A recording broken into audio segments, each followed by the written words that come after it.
First of all, I take this opportunity to wish all of you a happy Teachers' Day.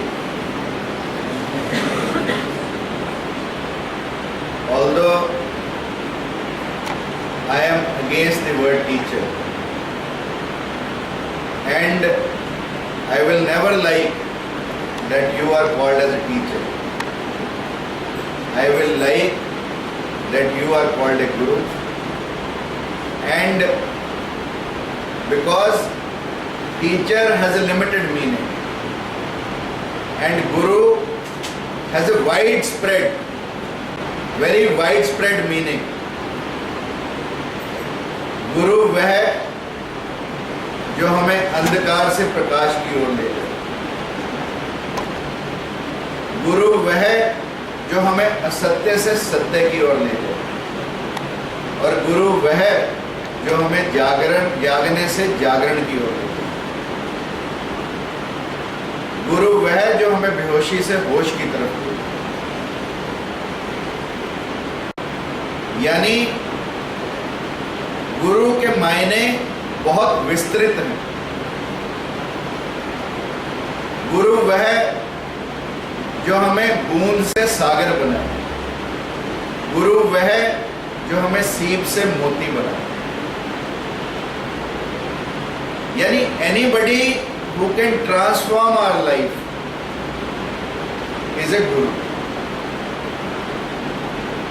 जो हमारे जीवन में आत्म क्रांति ला सकता है, जो हमारे जीवन में सेल्फ रियलाइजेशन ला सकता है, जो हमारे जीवन के मायने बदल सकता है, वह गुरु कहलाता है। इसीलिए हमने गुरु को बाकी सब लोगों से ऊपर माना। इसीलिए हमने कहा गुरु ब्रह्मा गुरु विष्णु गुरु देवो महेश्वर गुरु साक्षात परब्रह्म तस्मै श्री गुरुवे नमः। और फिर हमने कहा गुरु गोविंद दो खड़े काके लागू पाए बलिहारी गुरु आपने जिन गोविंद दियो मिला। यानी गुरु एक माध्यम है हमें उस परम सत्ता से मिलाने का, उस परमात्मा से मिलाने का, उस परब्रह्म से मिलवाने का, जो हमारे जीवन का ध्येय है। और गुरु के गुणों की जितनी भी व्याख्या की जाए उतनी कम है। इसीलिए हमने लिखा सब धरती कागज करूं लेखनी सब वन राय सात समुद्र की मसी करूं गुरु गुण लिखा न जाए। यानी मैं सारी धरती की कागज बना दूं, सारे वनों की लकड़ी काट के कलमे बना दूं, सारे समुद्र सातों समुद्र मिलाकर स्याही बना दूं, तब भी मैं गुरु के गुणों का व्याख्यान नहीं लिख सकता, गुरु के गुणों की व्याख्या नहीं कर सकता, गुरु के गुणों का बखान नहीं कर सकता। फिर भी समय की सीमाएं हैं। गुरु के कुछ ऐसे गुण जो हमें अपनाने चाहिए, जो हमें अपने जीवन में ढालने चाहिए, जो यदि हम सोचें तो हम सब के अंदर सिर्फ उन्हें प्रकट करने की आवश्यकता है। और चीजों से हटकर उन गुणों को अपने अंदर प्रस्फुटित करना, अपने अंदर उभारना, अपने अंदर से निकालना, इतना ही काम हम सबका है। End the day we realise this, believe me, your life will change, because you are all full of divinity. You all have divine qualities in you. The question is that you have to realize that you have that divinity. You all have the powers, you all have the potential, you all have the talent. Question is that you need to realize that you have that talent. You have that potential, you have that energy, and you have that geniusness. If you can realize that, believe me, all of you can become superhumans. All of you can become God, provided you work on yourself. And if we work on ourselves, our students are going to follow us. Whatever we do, Whatever, how we walk, how we talk, whatever we eat, whatever we do on the whole day is reflected amongst the students. Now why I always tell all of you that have a good atmosphere amongst yourself in your departments. I say so because whatever you are going to talk amongst yourself, the students are going to talk the same. The way you are dressed up, the students are going to be dressed up in the same manner. Whatever you are going to talk, believe me, the students are going to talk the same. If we will talk positive, the students will also talk positive. If we talk negative, the students will always talk negative, that is for sure. Now so many times, the teachers, they come to me and say, A has said so much, so and so thing about me. I will say, who told you this? Who said?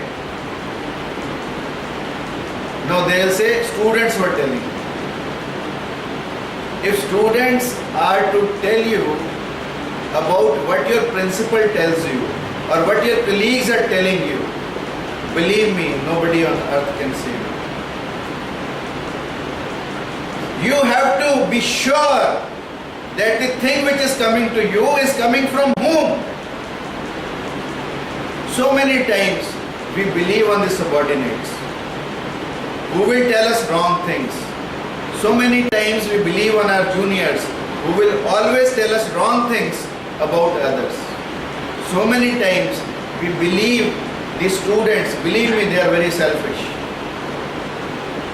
To get their work done, they will come to you, praise you and talk ill about others. Now it is our moral duty that we have to realize that whom are we going to believe. That is very important in life. So, my request to all of you is that set an example. If you will set an example, believe me, the 60 students you are teaching are not your students.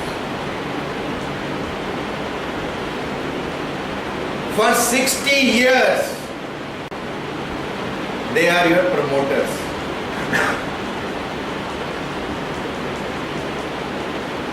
Whatever you are going to teach them, they are going to talk about it for the next 60 years at least.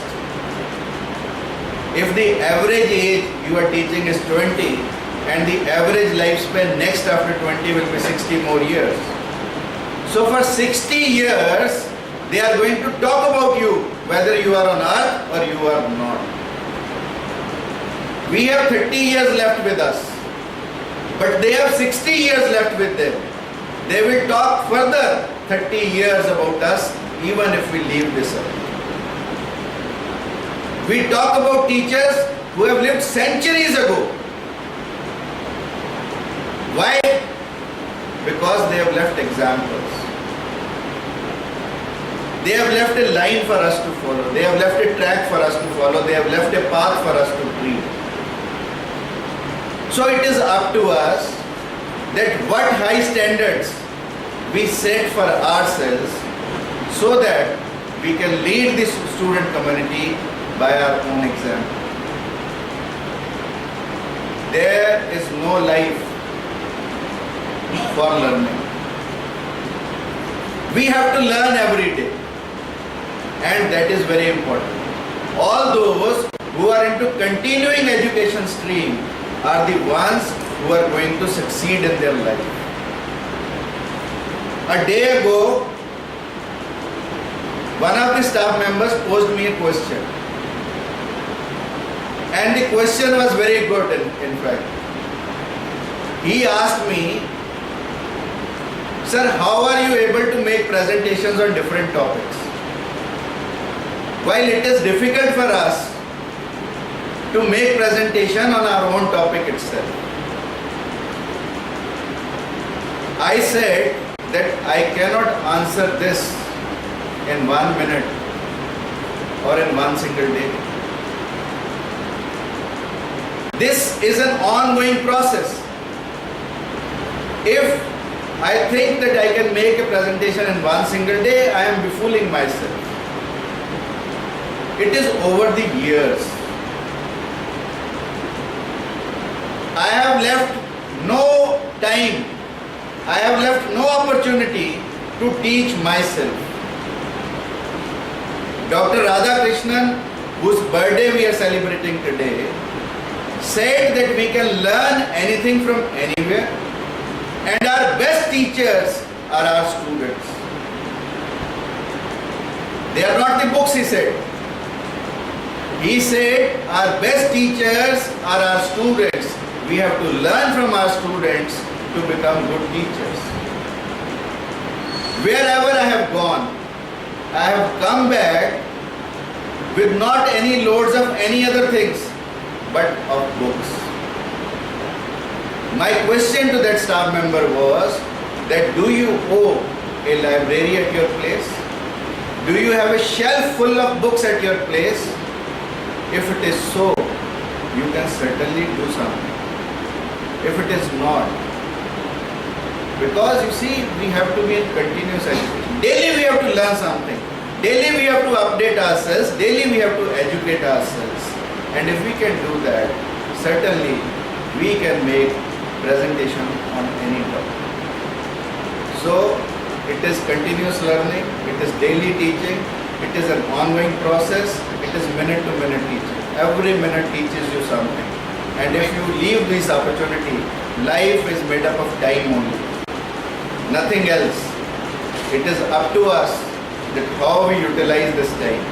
That is very important. So few things which I will like to talk, I talked last time also. I'll just skip all these slides and go on to few of my last slides. This is very important. A compassion of the teacher, empathy of the teacher, sympathy of the teacher for the students is very important. All those who have grown to be great teachers have always been compassionate and empathetic about their students. We must keep ourselves at the student's place. We must try to keep ourselves on the other side of the table to learn what our students want. If suppose the classroom is disordered, we must think that will I as a student sit in such a classroom which is so dirty, which is so unhygienic? Will I like to sit in a classroom where the chairs are not in proper shape, they are broken, or the foam is torn up, or the cover is torn up? You see, I am surprised sometimes that we only carry on one seminar here and one final year class of BAMS students. If you look at the walls,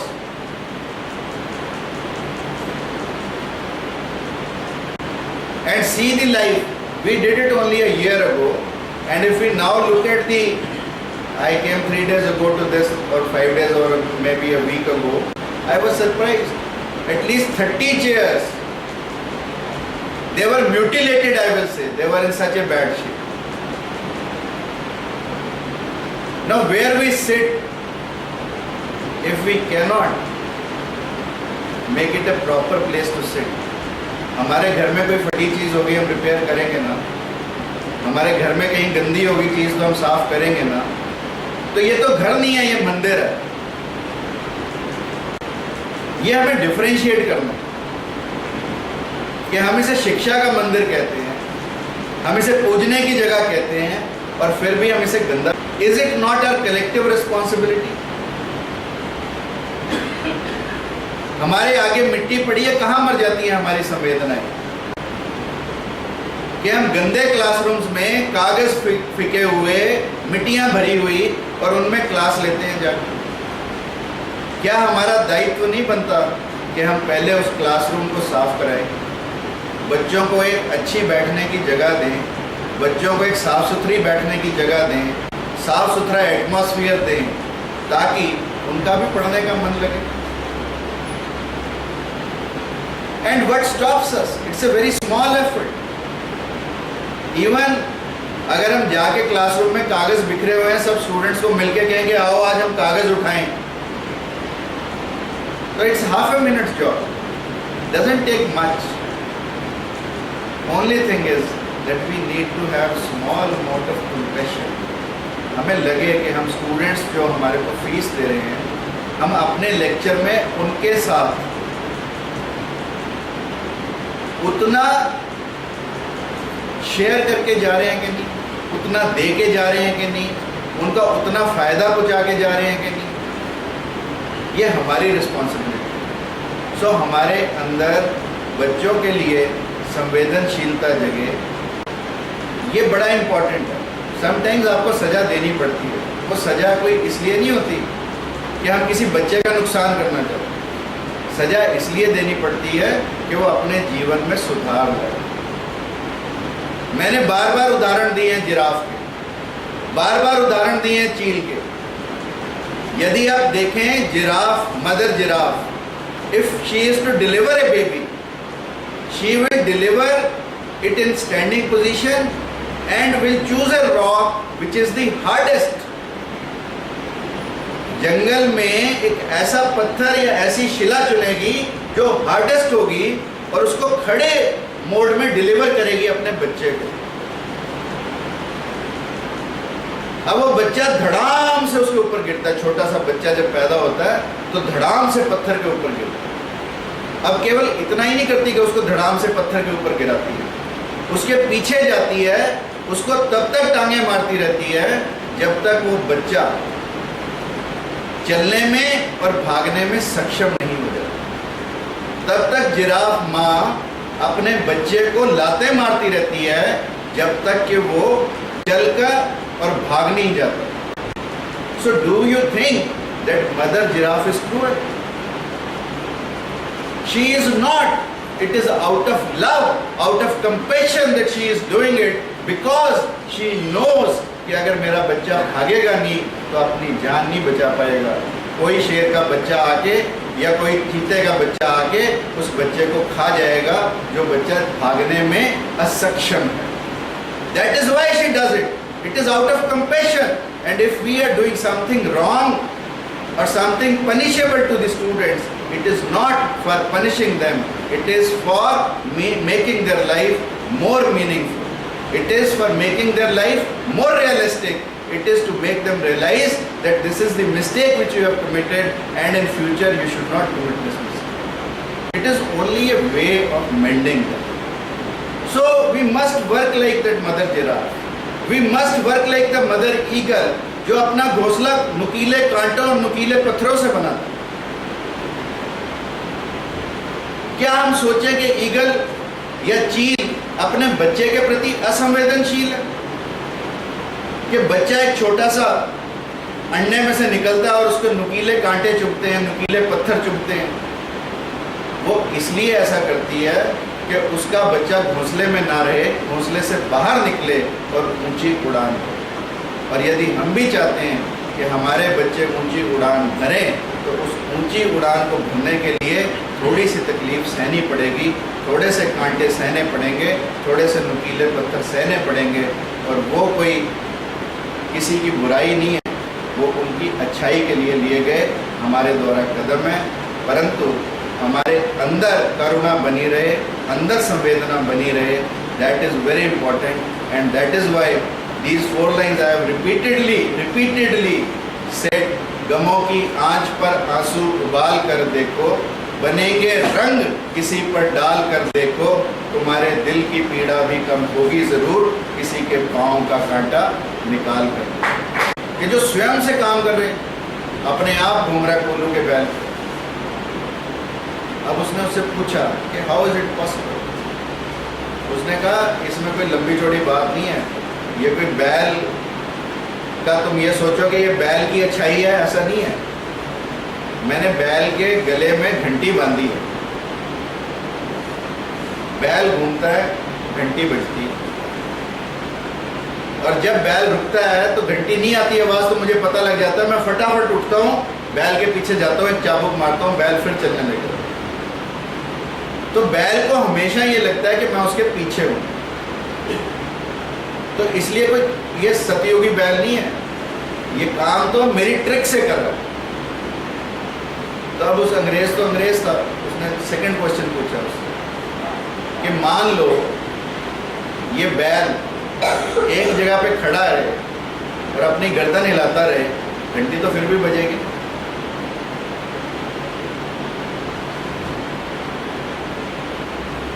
तो फिर तुम क्या करोगे? तो तेली था। उसने कहा बात सुन मेरे भाई, इधर साइड पे आ जा। बैल ने सुन लिया ना तो बड़ा पंगा हो जाएगा। यानी हम बैल को सच्चाई सुनाना ही नहीं चाहता। और यही काम हम स्टूडेंट्स के साथ करते हैं कि हम उन्हें सच्चाई से रूबरू ही नहीं होने देते। हम उन्हें झूठी किताबें पता नहीं कब की चलिए पढ़ाए जा रहे हैं। कभी हम उन्हें सिखाते ही नहीं कि तुमने अपना जीवन कैसे जीना। अब पानीपत की लड़ाई कब हुई थी, क्यों हुई थी, कौन से सन में हुई थी, किस तिथि को हुई थी, आज क्या प्रासंगिक है, बट हम अपने सिलेबस में वी आर कैरिंग ऑन। इस देश में आज तक ये हिम्मत नहीं हुई कि वो पीएचडी की डेफिनेशन बदल। PhD was doctorate in philosophy. अब सारे सब्जेक्ट्स में हमने पीएचडी कर दी और कई सब्जेक्ट्स के साथ फिलॉसफी का कोई ताल्लुक ही नहीं है। बट हम वो कोल्लू के बैल की तरह खुद भी पिस रहे हैं और दूसरों को भी पिस रहे हैं, आगे स्टूडेंट्स को भी ऐसे ही पिस रहे हैं। और हम सत्य से कोई भी रूबरू होना नहीं चाहता। इस देश में कभी किसी ने ये सोचने की कोशिश ही नहीं की कि शिक्षा में सत्य रूप से क्या होना चाहिए। हमने शिक्षा को केवल और केवल डिग्री से जोड़ा, केवल और केवल पेट भरने से जोड़ा, केवल और केवल जीविका से जोड़ा। हमने कभी ये सोचा ही नहीं कि शिक्षा को हम जीवन के साथ भी जोड़ सकते हैं। और जिस दिन हम इस शिक्षा को जीवन से जोड़ेंगे उस दिन हमें भी आनंद आएगा, बच्चों को भी आनंद आएगा और इस देश को भी आनंद आएगा। हमने केवल और केवल मैकाले की पद्धति पर चलकर इस शिक्षा पद्धति को केवल और केवल डिग्री लेने का एक माध्यम बनाया। आज बच्चे आते सबसे पहले पूछते सर ये बताओ कि ना अटेंडिंग है कि नॉन अटेंडिंग।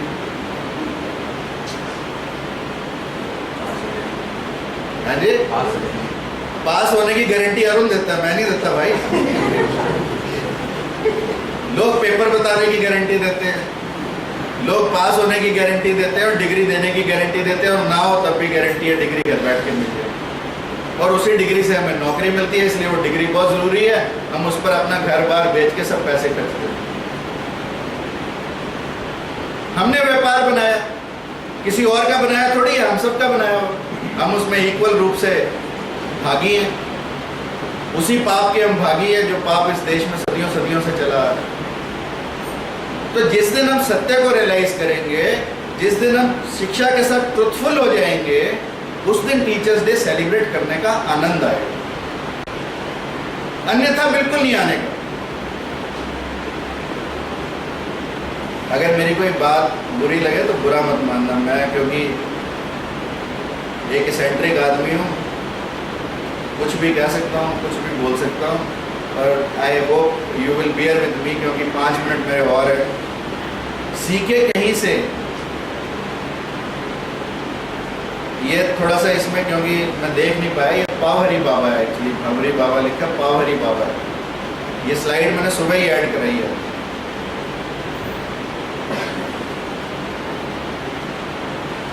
पावहरी बाबा के यहाँ एक चोरी करने आया इंसान, और जब वो चोरी करके जाने लगा तो संत तो अपने ध्यान में बैठे थे, कुछ गिरा, उनका ध्यान भंग हुआ, तो उन्होंने देखा कि चोर तो भागा, उनको देख के जागते हुए। तो उन्होंने देखा कि चोर चोरी के सामान में से कुछ चीज़ें छोड़ गया, तो वो चीज़ें उठा के, अपने ही घर की चीज़ें उठा के चोर को देखने के लिए, पीछे देने के लिए भागे। और चोर को पीछे जाकर पकड़ लिया और सांस फुलाते फुलाते बोले, ओ भाई नारायण, ये ले, ये कुछ तेरा छूट गया था, ले ले। अब चोर को कोई नारायण कहते, उस चोर को उन्होंने नारायण कहा और चोर का जीवन वहीं से बदल गया। उसके बाद विवेकानंद ने लिखा कि मैं हिमालय पर घूमते हुए एक संत से मिला जो मुझे लगा कि सेल्फ रियलाइज संत है। मैंने उनसे पूछा कि आपका पास्ट क्या है, आपका भूत क्या है? तो उन्होंने मुझे कहा कि मैं पावरी बाबा के यहाँ चोरी करने गया था और उन्होंने मुझे नारायण कहा और उस एक शब्द ने मेरे जीवन को बदल दिया। तो हम कहीं से कुछ भी सीख सकते हैं। चोर ने केवल एक नारायण शब्द सुनने से पावरी बाबा के अपने जीवन को बदल दिया और वो संत बन गए। इसलिए हम कहते हैं कि every saint has a past and every dacoit has a future. Future हम सबका है और उस फ्यूचर को बनाने के लिए हमें केवल और केवल सत्य का अपने जीवन में आधार बनाना पड़ेगा और सीखे कहीं से भी। लाल बहादुर शास्त्री के बारे में कहते हैं कि लाल बहादुर शास्त्री बच्चों के साथ, जब छोटे बच्चे थे तो बच्चों के साथ एक बगीचे में चले गए। कुछ बच्चे फल तोड़ने लगे, पेड़ के ऊपर चढ़ गए और लाल बहादुर शास्त्री क्योंकि छोटे से कद गए थे तो पेड़ पे चढ़ नहीं पाए, इसलिए नीचे के फूल पत्तियां तोड़ने लगे। जो ऊपर बच्चे बैठे थे उन्हें तो पता लग गया भी माली आ रहा है, मालिक आ रहा है, वो तो फटाफट पेड़ से उतरे और भागे। लाल बहादुर शास्त्री वहीं पकड़े गए और माली ने पकड़कर लाल बहादुर शास्त्री को पीटना शुरू किया। तो लाल बहादुर शास्त्री ने माली को कहा कि मुझे क्षमा करो, मैं अनाथ हूँ। तो उस माली ने कहा कि अनाथ होने के बाद तेरा कर्तव्य और भी बढ़ जाता है कि तू अपने जीवन में नैतिक मूल्यों को अपनाए। तो लाल बहादुर शास्त्री ने लिखा कि मैंने अपने जीवन की सबसे बड़ी सीख उस माली से मिली और इसलिए इस देश के महानतम प्रधानमंत्रियों में, चाहे उनका कार्यकाल छोटा ही रहा हो, जिस व्यक्ति ने हमें जय जवान जय किसान का नारा दिया, उस व्यक्ति की हम पूजा करते हैं, प्रधानमंत्री लाल बहादुर शास्त्री की। उस लाल बहादुर शास्त्री ने अपने जीवन का सबसे बहुमूल्य पाठ एक माली से सीखा।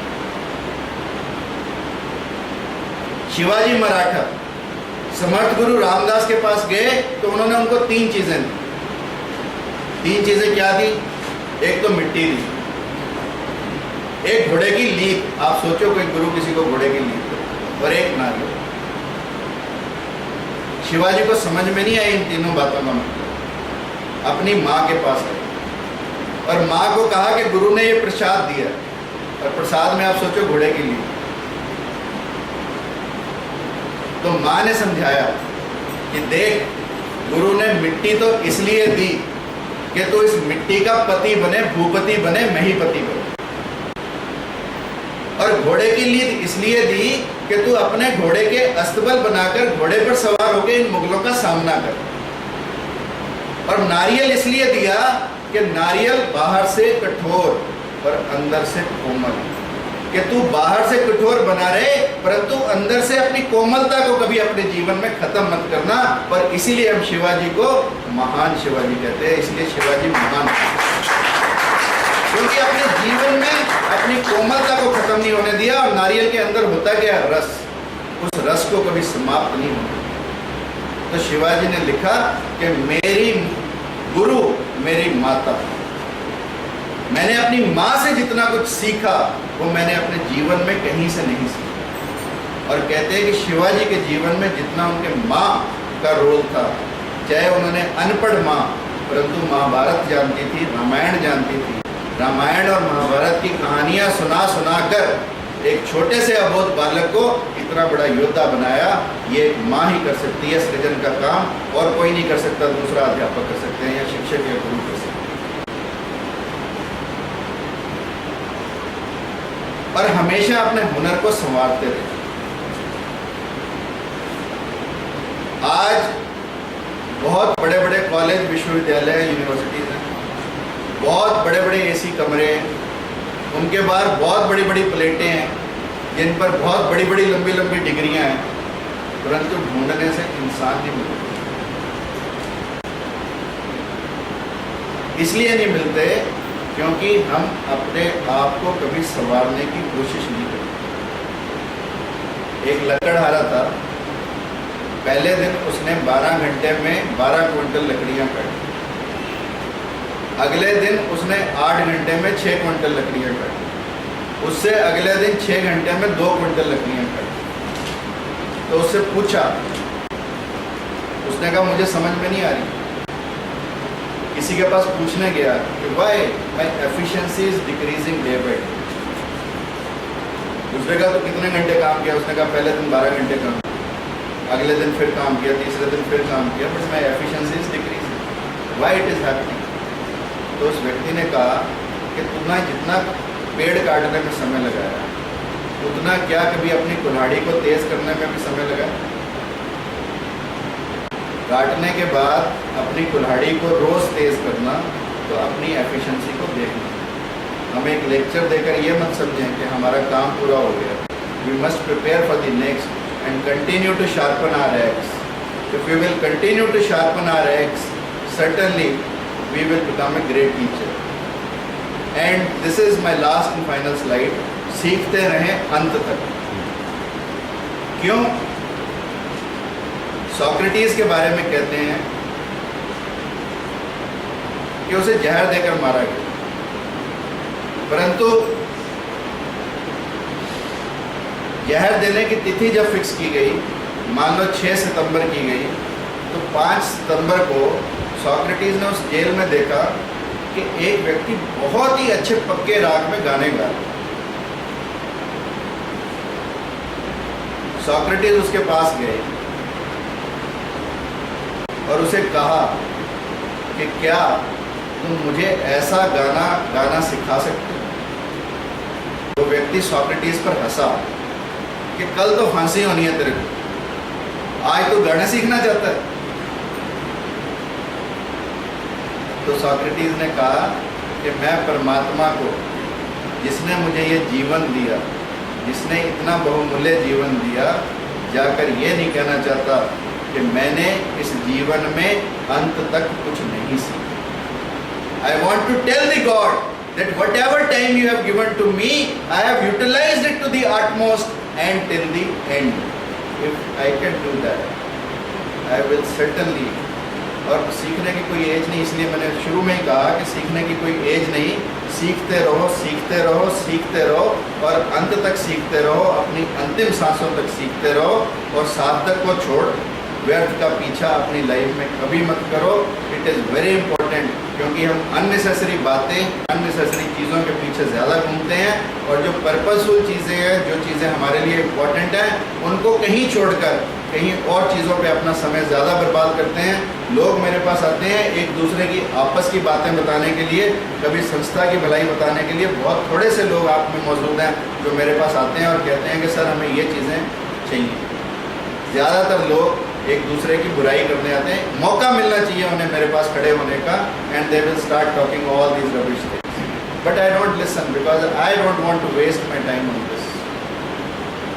You want to waste, you continue to waste, but I do not want to waste my time on unnecessary things, listening to unnecessary things, and that is why I don't listen. And in the end, जो मैंने अपने व्यक्ति निर्माण की पुस्तक में लिखा, फूलों सा हो जाना सीख, कांटों सा मुस्काना सीख, 4 दिन की उम्र है तेरी, हंसना और हंसाना सीख, मुट्ठी बंद करने से पहले, मुट्ठी बंद करने से पहले खुद का हाथ बढ़ाना सीख। भीड़ चाल तो भेड़ चाल है, खुद की राह बनाना सीख। खुद की राह बनानी है तो कहीं पे भी हो, खुद की राह बनानी है तो संस्था का हो जाना सीख। वहाँ की loyalty is very important. Thank you very much for listening me patiently. Once again, wishing you all a happy Teachers Day. Go and celebrate it amongst your students and spread the message of goodwill amongst the students. Spread good messages amongst the students. Tell them that on this Teachers Day, we have taken a strong determination to change this university and change you people. Thank you very much.